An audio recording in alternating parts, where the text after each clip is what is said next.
Hello and welcome Universe Mode. This is ECW. It is a very late show of the week, but it is the show of the week regardless. It is a fairly chaotic week in this universe as we have seen. We've seen the ongoing last 2 weeks of just pure anarchy over on SmackDown Live. They have their pay-per-view Judgment Day this Sunday, in quotation marks. We've also seen what happened on Monday Night Raw. We've still got NXT left to go, but right now ECW enters the zone where it's nothing but incredible wrestling from top to bottom, and you see it right there with our first of two big matches here tonight. Chris Jericho and Kenny Omega going at it, both from the same place, both brought up in the same area, but only one is going to be victorious here tonight in what should be a very, very entertaining matchup.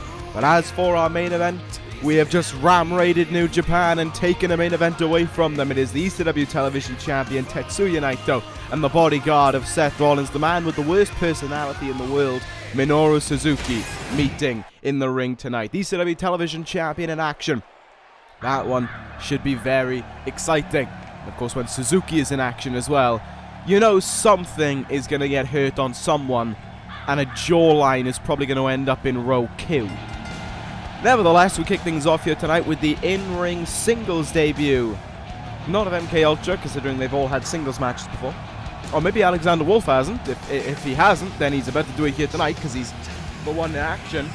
But it will be the in-ring singles debut of the man who we saw make his debut in general last week.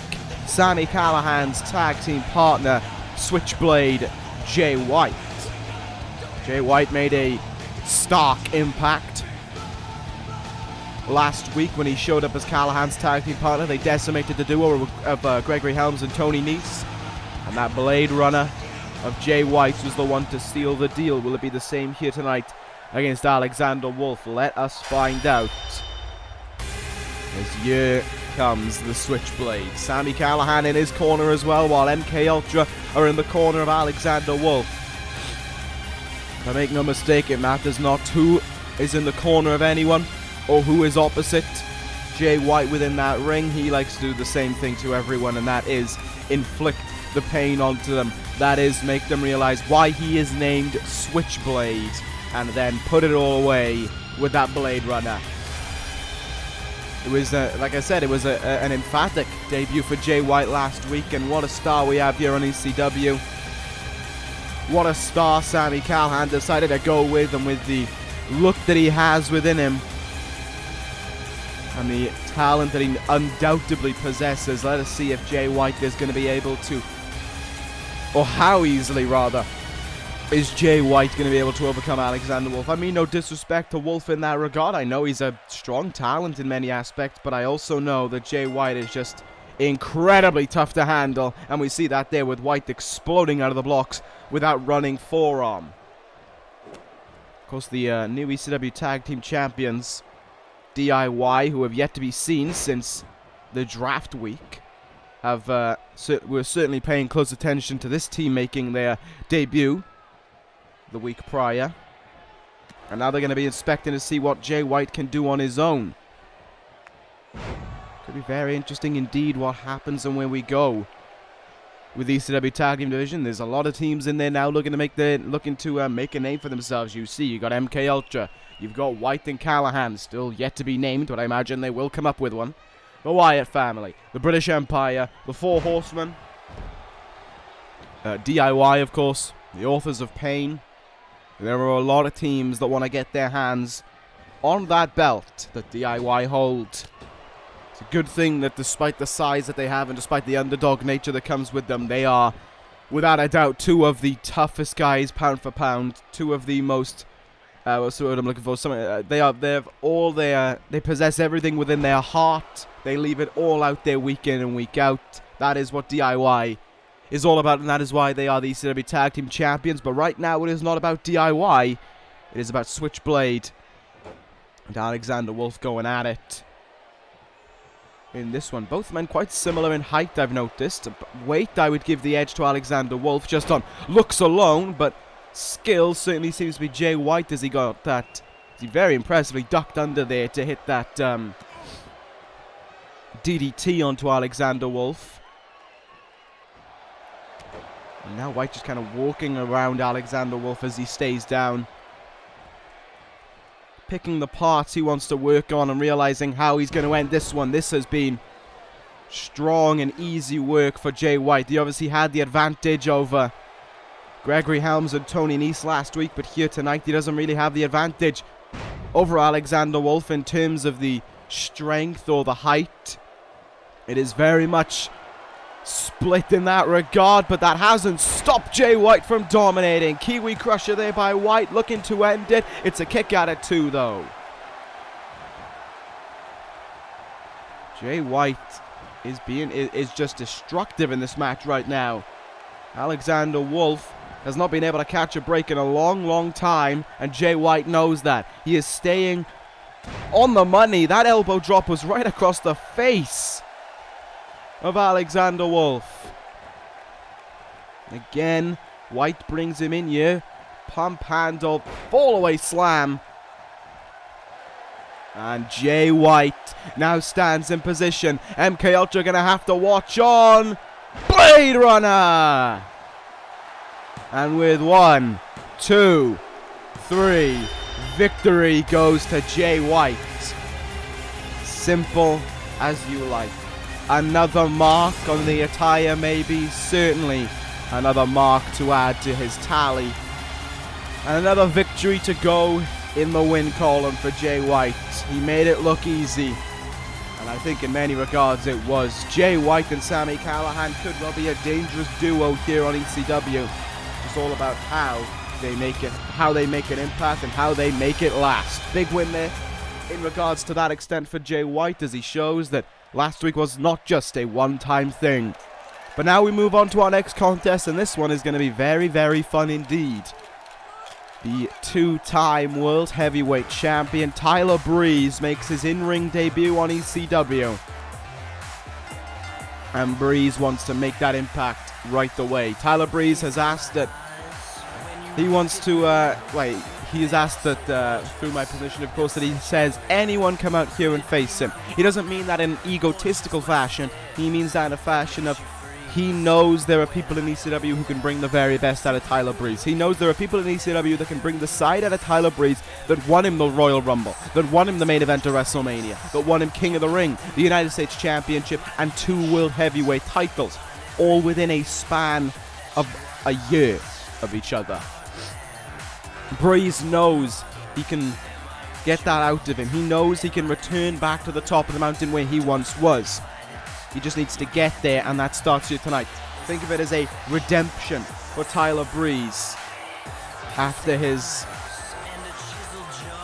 time as being in that World Heavyweight Championship scene kind of fizzled out, and that was a big shame in that regard. Breeze, of course, we saw him at WrestleMania trying to become the United States Champion. He was unsuccessful in his 3rd WrestleMania, but only his 1st loss at that event. Still hasn't been pinned at WrestleMania though, so he's got that going for him. Breeze now though here tonight, I'm thinking about the talents he can face. Just look back to last week and the guys who came over. Kyle O'Reilly, Kurt Angle, Cedric Alexander. There's still the likes of Sami Zayn. ECW guys, we've got plenty. But who faces him? Oh, fuck me. Oh, good God almighty. This wasn't the man who any of us had in mind.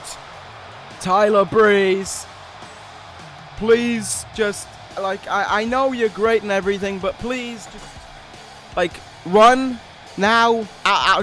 Just leg it. This is not the man who you want to be in the ring with. The runner-up of this year's Royal Rumble, Braun Strowman.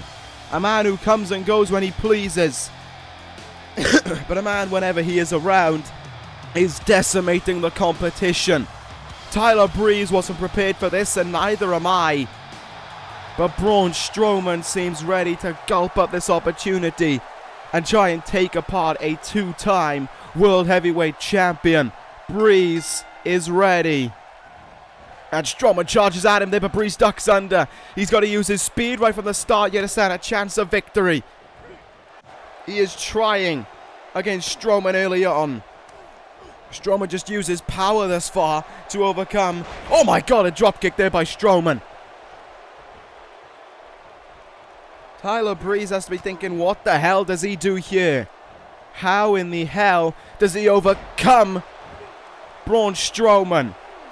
It's one thing to have the courage and the heart that Tyler Breeze has, but it's another thing when the man you're standing opposite is Braun Strowman.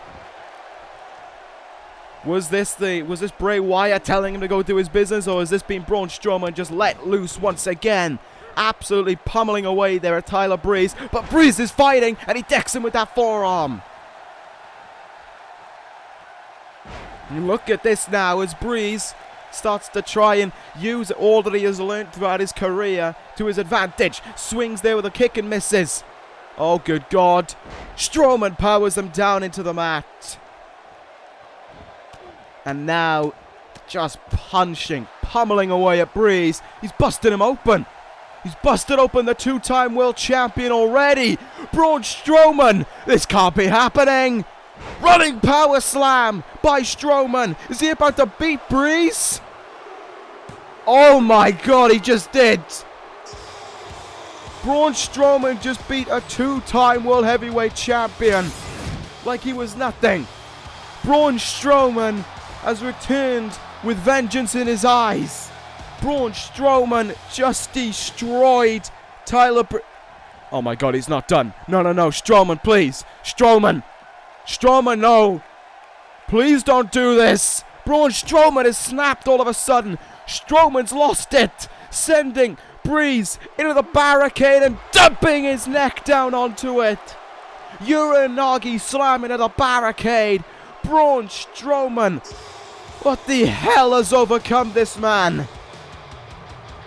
There is a lot of anger within Braun Strowman. We just saw that firsthand. What the hell was that all about? Oh my God, that was a bit much from Braun.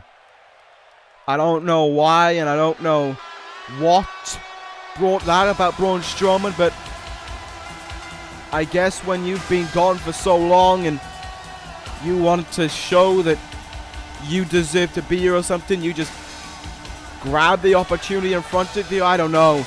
But what I do know is that Braun Strowman just beat a two-time world champion and a former Royal Rumble winner like he was absolutely nothing. That in itself is pretty damning.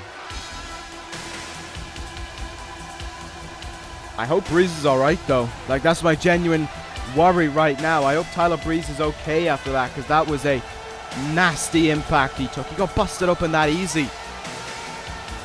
Time will only tell, but I hope nothing is I hope nothing goes wrong. Nevertheless, we move on to our next contest. Just a tag team matchup. It's going to be the Four Horsemen of Rich Swann and Apollo Crews. This is a test by Chris Jericho. The leader of the Four Horsemen has said that he wants to see how the men that they brought in at the start of this series are doing. He wants to see how Crews and Swann have been performing. And he wants them to do it alone, but this is who they're doing it against. The British Empire. It's going to be Drew McIntyre and Zack Sabre Jr. in this matchup. Neville going to stand at ringside, of course, as the leader of the British Empire. These three men have gone about their own business ever since they formed together just before WrestleMania. Sabre Jr. and Neville were already an emphatic duo in their own right, but the addition of Drew McIntyre just made them that bit way more dangerous to endure. And now they take on the Four Horsemen here tonight. It's going to be the two strongest sides of the team, Drew McIntyre and Apollo Crews kicking things off, and then the two pretty much antithesis of cruiserweights going against each other, though don't call Zack Sabre Jr. cruiserweight to his face. He is not a fan of that one. We start this one off anyway, and you see the power that McIntyre is possessing within him. Joined the British Empire in a triple threat matchup that involved Bobby Roode. Basically, McIntyre was outside of the ring, came back in and attacked Bobby Roode and just stood by for a moment, let Neville do what he had to do, and then work together with Neville to grant Neville the victory, but more importantly to show that he was added to the British Empire. And this is what it has become now, these three men working with one another. And of course they have something lined up for them as well, after Drew McIntyre won a Battle Royal for ECW in the draft, got us 2 draft picks. We know, of course, well, I know, of course, that these guys have earned their shot at something. But it is still a long way to go until the first ECW exclusive pay-per-view post-WrestleMania. It's not until June the 3rd that will be coming about. So they've still got a lot of time to get wins under their belt. Zack Sabre Jr. now the one tagged in, and Sabre Jr. showing off some unorthodox strength there as he hits that power bomb, but Swan will make the tag into Apollo Crews here, and Crews comes flying in. Leaping clothesline, the kip up. Sabre Jr. gets out of the way, and oh, he got him there. Didn't get it all though, but got enough to phase Sabre Jr. and hit a third one. Great agility by Apollo Crews now. Jericho and Roderick Strong going to be watching this one closely. Jericho, of course, is in action up next anyway, but he's got to document how his 4 horsemen are coming along. How much strides are they making? How much progress has been made in the months that they've had to train them?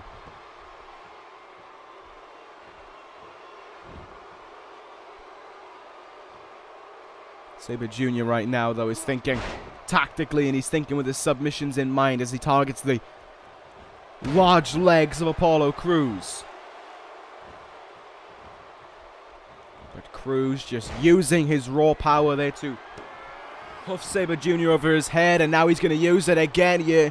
Take Sabre Jr. on one hell of a ride. Deadlift, gut wrench, suplex for Sabre Jr.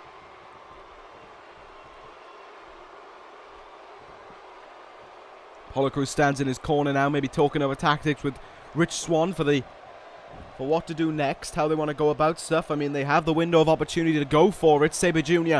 wasn't moving there as the agility of Apollo Crews shines through once again. I have said this on a number of occasions, but in many regards, Apollo Crews is just a perfect, what is almost like a perfect body. He's what you look for in a wrestler. He's got the speed, the agility, the look, the power, the tenacity, his wild variations of moves. They're all what you want from a total wrestler, and they're all what Apollo Crews has going for him. Swan, though, might be in trouble right now as Drew McIntyre has just tagged his way in now. The powerhouse that is Drew. Just pummeling away here at Rich Swann. Took him down with a Luthez press, and now is just hammering away at him on the mat. This is the anger that McIntyre possesses within him. Oh my, just look at how easy he lifted Swann up there, and with one hand. But Swann continues to fight here, maybe. Tried to go for a big slam there, but that wasn't panning out. I talked about tag teams earlier tonight, and of course, I brought up both these teams. Well, this is a chance for either of them to show what they can do as a tag team, and how they can get closer to that first shot at the new champions DIY. Swann and Sabre Jr. back in the ring here, and this is what I said about the antithesis of cruiserweights. We've seen Sabre Jr. working over the limbs, and Swann there just going all out with some speed with that rotating head scissors of his. Swann should learn, if he tries to get Sabre Jr. in any kind of technical kind of wrestling holds, he's just going to get destroyed by Sabre Jr. Leaping DDT, though. Oh, but look who's getting involved. Neville, for the first time in this matchup, getting up on the apron, arguing with Swann there. Both those two men have had their pass with one another over the Cruiserweight Championship, but Swann can't let that get in his head right now. He can't let that distract him. Looking for a suplex there. Held him up in the air for too long, though, and look at that now. Look at, oh, what a German suplex that one was by Zack Sabre Jr. He sees a fine window of opportunity opening up in front of him. Zack Sabre Jr. wants to go about this himself. The man who almost became Cruiserweight Champion before WrestleMania is now tearing apart Rich Swann. That could have been a mistake made there by the Horsemen, one that Jericho and Strong will look to rectify immediately. Getting distracted by Neville, not following up on the opportunity in front of them immediately. They allowed Sabre Jr. a brief window of opportunity back into this thing, and he has fully capitalized on it now. After the legs goes Zack Sabre Jr.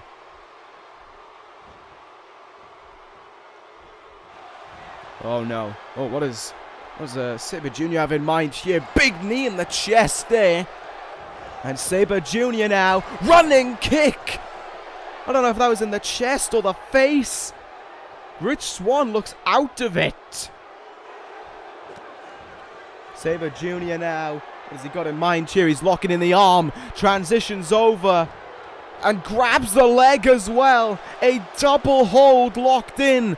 That is incredible by Sabre Jr. Rich Swann being twisted and contorted and taps out. The British Empire are victorious here over the duo of Swann and Apollo Crews, and honestly, I'm not that surprised. It was an easy victory for this duo, and they kind of showed how easy it was. The four horsemen have fallen, and your winners here are the British Empire in this one. Neville stands in the middle. And look at that little snide remark there. Down with the four horsemen almost, as they celebrate their victory here tonight. But as the British Empire leave the ring, Neville did not, quickly asking for a microphone and going back to that point I made earlier about how they have an opportunity waiting for them and how I haven't acted on it. Neville is not happy. Yeah, well, grass is green, so I mean, you've got plenty of time, guys. We don't have to start talking turkey right away. You know that, right? But it seems like they're more than happy to talk about the turkey themselves. There is Neville talking about what his fellow British Empire member wants. Zack Sabre Jr. wants Austin Aries again, and you make him just tap out. Drew McIntyre wants Tetsuya Naito for the ECW Television Championship. But what about Neville? He doesn't even want a title shot. Neville just wants to take care about one man who has all the hype going for him, and that man is the leader of the Four Horsemen, Chris Jericho. Neville believes that he should prove there is only one strong group. There is only one great leader. That is the British Empire, and that is Neville. And when? June 3rd. They said they would do things on their own time and when they wanted to, not when I or anyone else wanted them to. And that has just been ascertained right there.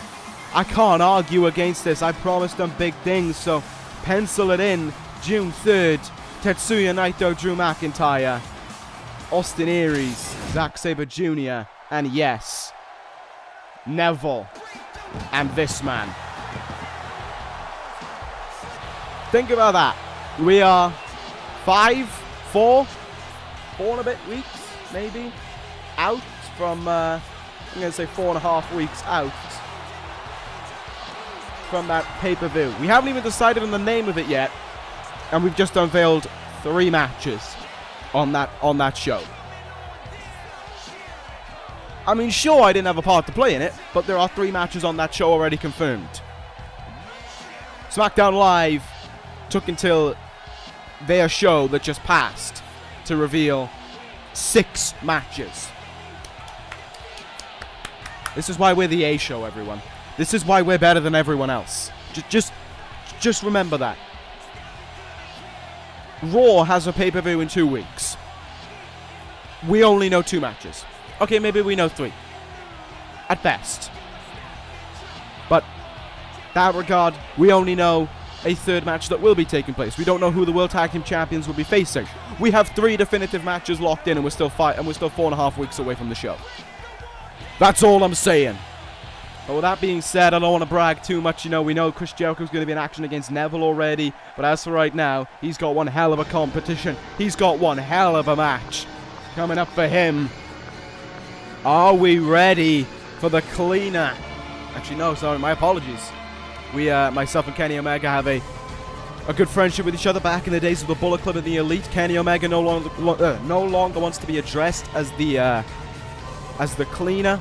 Kenny Omega, the two-time King of the Ring winner, wants to be known as either the man who is going to change the world or the king of wrestling in general.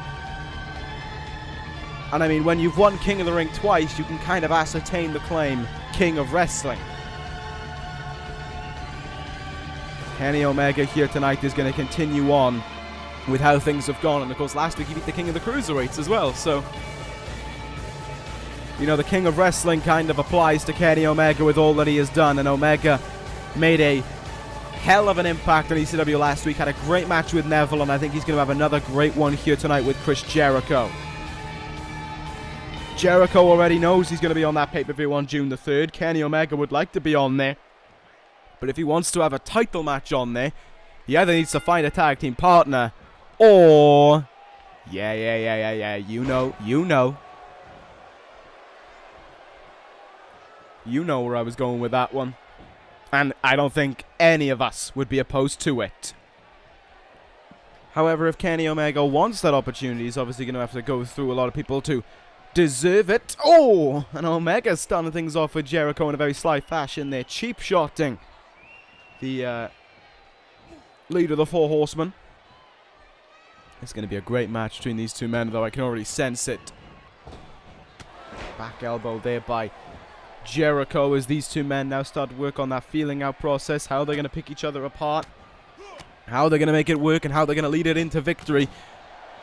Jericho knows the game better than almost anyone else. And Jericho knows how to take care of Kenny Omega early on. That cheap shot really riling up Chris Jericho there. Very good indeed. Got to give him credit there by Jericho. That was great to see, and just shoving Omega into the barricade twice there. Definitely that cheap shot pissed off Jericho, and now he's making sure that Omega realizes the error of his ways. But what a reverse hurricanrana there by Kenny Omega. Jericho getting right back up to his feet. German suplex. Look at the agility from this man. Couldn't get the cover though. Referee should have called for the rope break anyway. Jericho was all tangled up in the ropes. And Jericho now looks to go for a different cover. Small package here by Jericho to try and finish this one up, and it's a 2 count.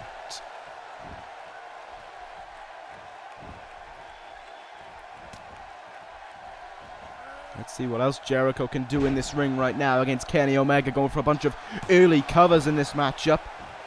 Omega has to exert energy to kick out Dove.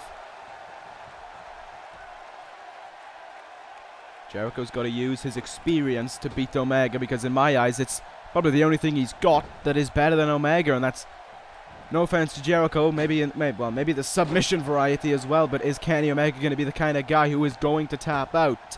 That's what remains to be seen. When it comes to speed, Kenny is faster. When it comes to wrestling ability, I would argue Kenny is better, but not based on skill or anything along those regards, just based on the age difference between these two.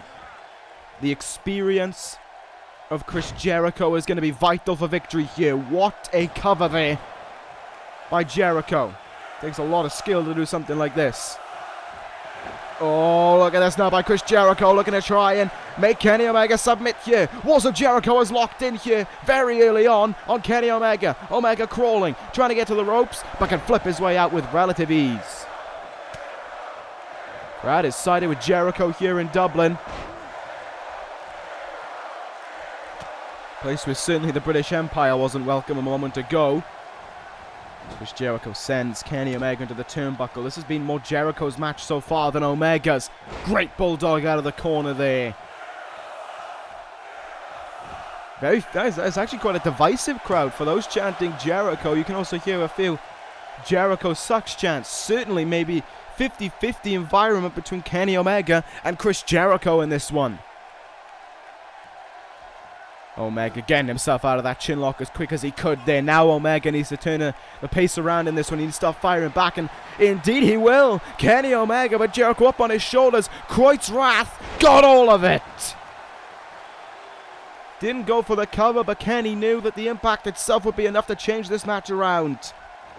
Oh, look at that though by Jericho. Up to his feet, but caught with that forearm as he came running in and left himself wide open to become the recipient of a one-winged angel.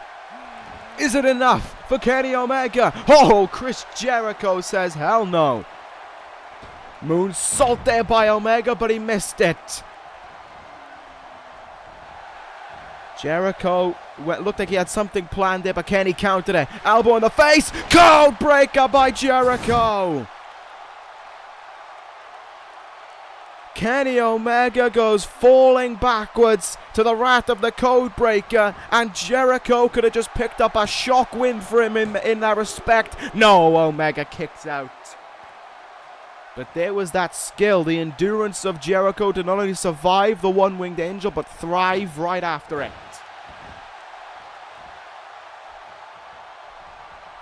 Just goes to show how well these two know one another and know the business itself as well.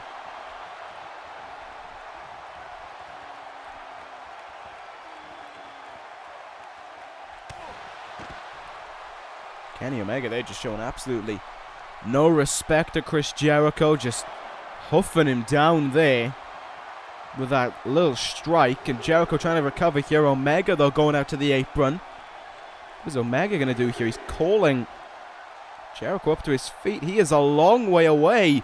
Kenny Omega going to take flight, but oh!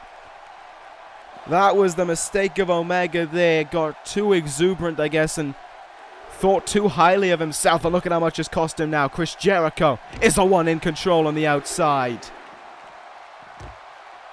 That was a big mistake made by Kenny Omega, and Chris Jericho is fully willing to capitalize. Powerbomb down on the barricade. Jesus. That was brutal by Jericho, and he's not afraid to follow up right away. Back in the ring they go. Jericho forcing Omega up to his feet. The speed possessed by the veteran that is Jericho right now. Went for the double axe handle.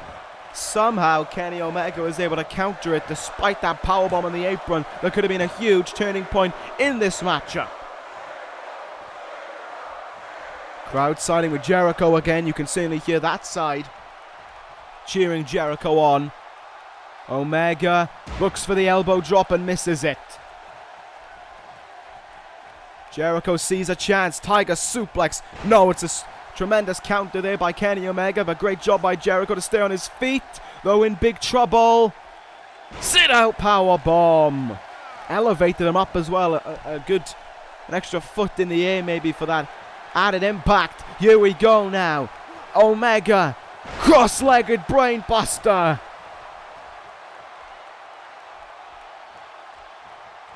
Kenny Omega, since we returned back to the ring, has been in full control and goes into the cover there. I thought for a second he might have been thinking of something else, maybe to try and end this one, but doesn't right now. But look at how early Jericho can still kick out here. Oh, Kenny Omega locks it in. V-trigger. Cover by Omega. There's two. Jericho kicks out. Omega thought that was 3. I thought that was going to be 3.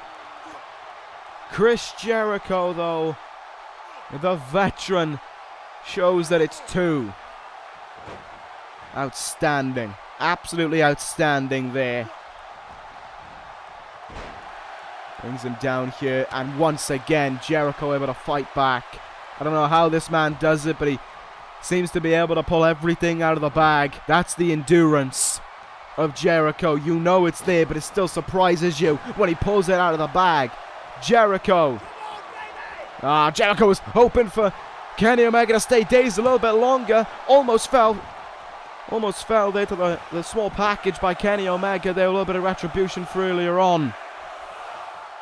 There's that 50% again, siding against Chris Jericho and with Kenny Omega. As good as this match has been, the crowd's still heavily divisive. Can the leader of the Four Horsemen find a way to overcome the King of Wrestling? Wills his way to force Kenny Omega up on the top rope here, and he's going to risk it all for victory. Back superplex. Both men hit hard into the mat. Jericho wills himself up to his feet, but Kenny Omega counters it. Omega into a quick cover, hoping he can finish this up here, and Jericho just barely kicking out.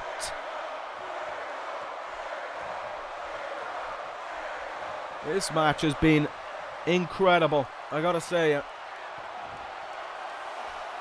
Omega calls Jericho up to his feet here, looking for a big impact. Wow, what a springboard dropkick. Almost looked like it caught him square in the face. Omega not afraid to get a little bit underhanded for victory there. Ricked the face of Jericho and busted him open as well. I can see the blood in Jericho's forehead, but Jericho doesn't stop there. What a forearm he connected with it there. Omega looking loopy. Omega in huge trouble. Lion Tamer locked in. Omega is miles away from the ropes. He's going to have to survive based on his own endurance. The Lion Tamer's locked in deep. Chris Jericho will not let go of this until he hears Kenny Omega tapping out. Can Omega submit?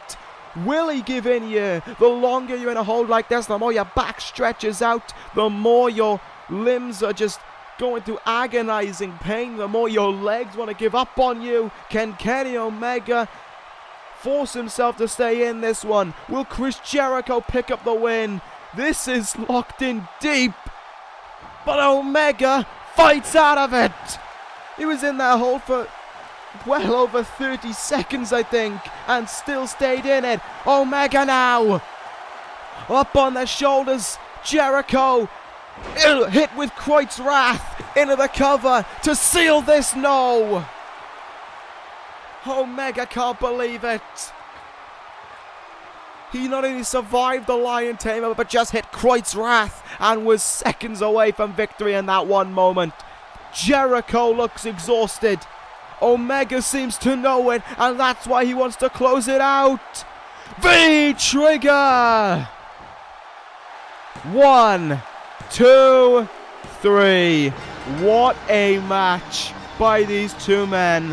What a victory for Kenny Omega. He survived all of Jericho's offense. The Codebreaker, the walls, the Lion Tamer. Jericho tried everything, but it just wasn't enough for the king of wrestling. A second V-Trigger put an end to Jericho's hopes of victory, but that's why he's the leader of the Four Horsemen, because he is at the age that he is at, and he can still put on showings as incredible as that. What a match that one was. What a victory, though, as I said, for Kenny Omega.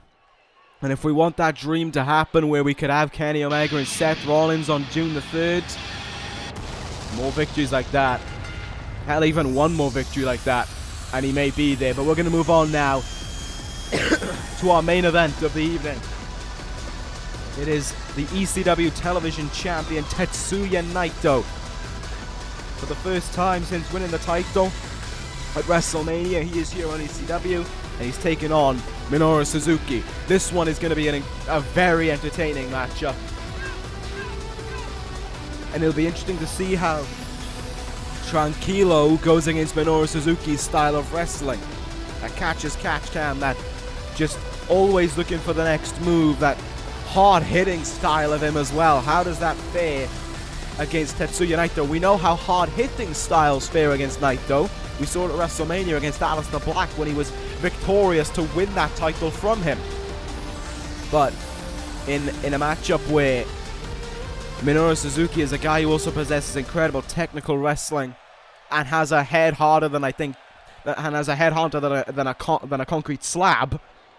Finally got it out. It's tough. Very, very tough indeed. But Tetsuya Naito knows what he's getting himself into. He knows what this main event is all about. He knows what it means to be a champion as well. But he has to know what is in his way. We await the arrival of this man. Naito waits in the ring, the Dublin crowd here, watching and waiting patiently for this man. Minoru Suzuki is preparing for this main event. And you saw him there in the background.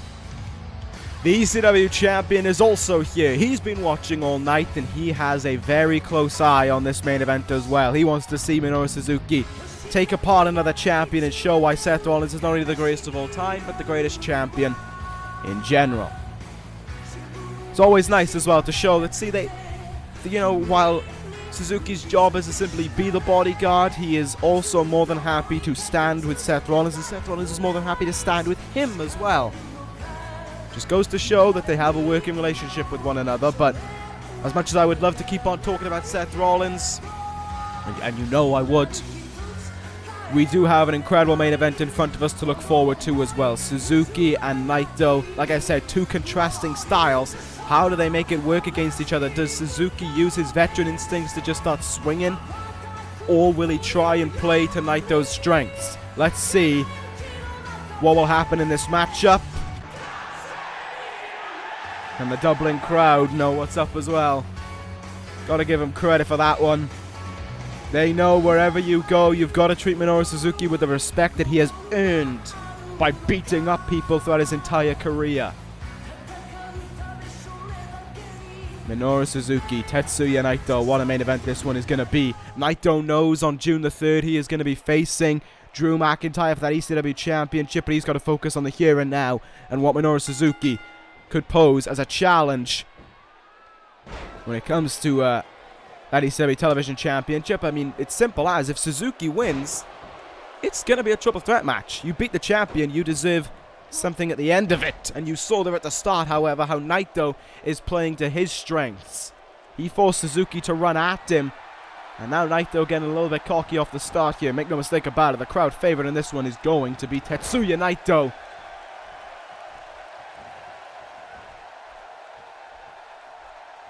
You don't need to run the analytics to be aware of that being the case. Naito just walking around the ring, trying to frustrate Suzuki in the early goings here. What a lariat there by Suzuki in retaliation. Let's see what both men will bring. Let's see what we're in for here. Running shoulder tackle. Naito falls down hard, and Suzuki now is just going to rely upon his power.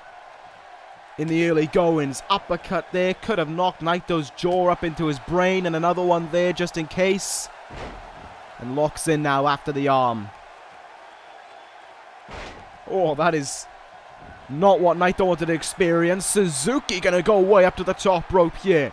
This is risky from Suzuki. Naito rolled out of the way though. And look at that. Tranquilo back into effect. He lets Suzuki get an early going against him. And now is just trying to piss him off. You don't really want to piss off the man, though, whose nickname is the man with the worst personality in the world. He pretty much is always pissed off. Don't piss him off more. Naito trying to get into a striking competition with Suzuki. That enziguri caught him way off guard, and Naito again takes a moment to just settle down. Naito now, though. First real big move of the matchup there with that dragon suplex to Suzuki, but he powers his way out at a 1 count. I wonder if Seth Rollins will be a factor there at ringside, or if he is just getting a close eye on this one between these two men. Forearms in the back there by Naito. And, well, there's the answer to my question. Rollins getting involved. Having a little bit of a yelling there with Naito. I'm surprised for as tranquilo as he likes to say he is, that he would fall for something like that. And look at how Suzuki capitalized. Great strength showing there. Of course, just to remind you, if you ever, just like that, any kick you hear, if you hear the thump following it, it's not a kick pad like Naito or Rollins have on their attire. It is the boot of Suzuki. There are no kick pads, there are no elbow pads. There is nothing to hide how powerful Minoru Suzuki's strikes really are. That is why I said about jaws ending up in row Q.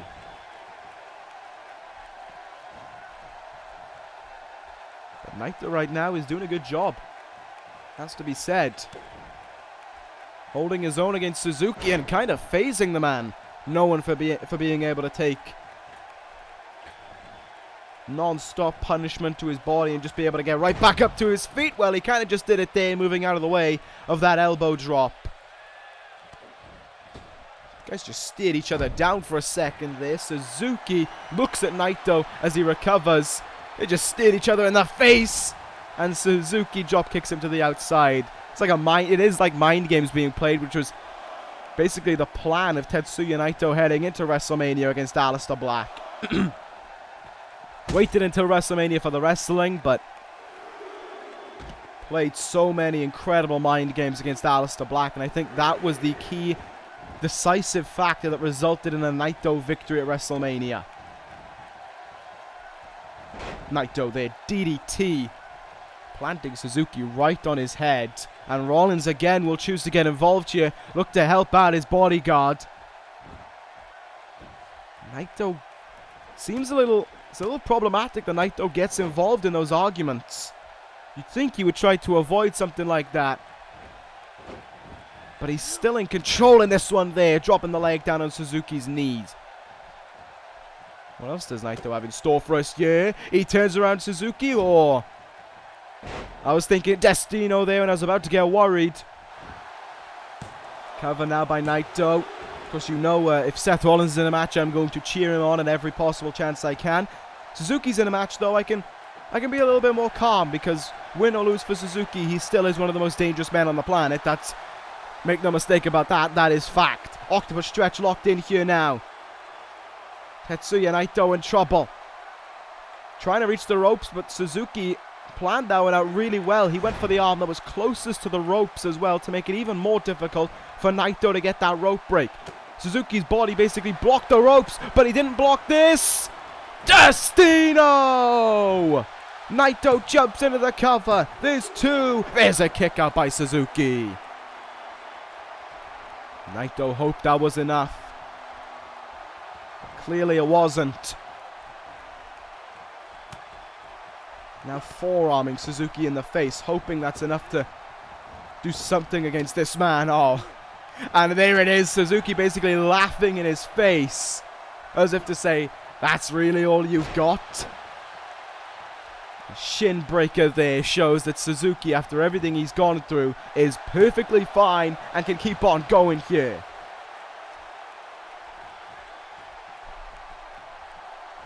What else does Minoru Suzuki have in store now? He seems to have taken control in this match. Look at this body lock applied now by Minoru Suzuki. Agonizing for Tetsuya Naito. The television champion had a lot of problems with his back heading into WrestleMania, his ribs as well. I mean, he's had enough time probably to get them sorted out, but you've got to imagine there's still the worry about them being hurt. Great bit of work there, though, by Naito to get himself out of it, but he clutches the arm there and tries to restore Tranquilo. Might be a little bit too late in the matchup, though, to try and go for that Tranquilo effect. Taunting right in his face. And staring him down now. Naito just trying to be cocky in any way possible. Suzuki could make him pay for it. Small package makes another appearance here tonight. Oh, but Naito kicked out there. Took until a very late too, though. I think that had some kind of effect, but there's Naito playing his games again, rolling out of the ring. Is Suzuki going to bite? Is he going to go after him? No. Forces Naito back in the ring here. That's interesting. And takes the leg now of Naito and all. Pulls it back there. I think that is the leg of Naito that ruled him out for many months in the earlier stages of his career. And I don't think it's an injury that's always going to be there for Naito. It's always going to be lingering, but the octopus stretch is locked in again here. Naito, though, still able to get himself out of it. Sidewalk slam, but Suzuki is right up to his feet. Well, not entirely, but for the most part was right up to his feet. Naito looks to swing at Suzuki. He knew that boot was incoming and counters with a huge lariat. Naito's in huge trouble now. Will this close it out? Is it victory for Suzuki and a triple threat match on June 3rd? The Gotch pile driver! Look at how Naito's head spikes into the mat. Rollins looks at it and sees ball game. Suzuki sees it as being over as well. Does Naito, however. 1, 2. Naito kicked out just as the referee was about to hit his hand into the mat for 3. Suzuki thought he had it. Naito fighting back though. Right back into this one. Forearm shot. Swings him round. Naito. Destino. Is this going to do it? Into the count. 1. What the hell? What? No. Oh, that's... Minoru Suzuki no longer sits in that position, but Aleister Black does. Black Mass to Naito. Aleister Black swung and connected. Naito was none the wiser. Aleister Black just floors Tetsuya Naito here. Rollins and Suzuki are gone. Aleister Black sat in the place where Suzuki was. And as Naito rolled out of the ring, holy shit, Aleister Black just made it apparent. Next week, Naito and Black, the rematch clause has been cashed in. Ladies and gentlemen, next week, the ECW Television Championship will be defended.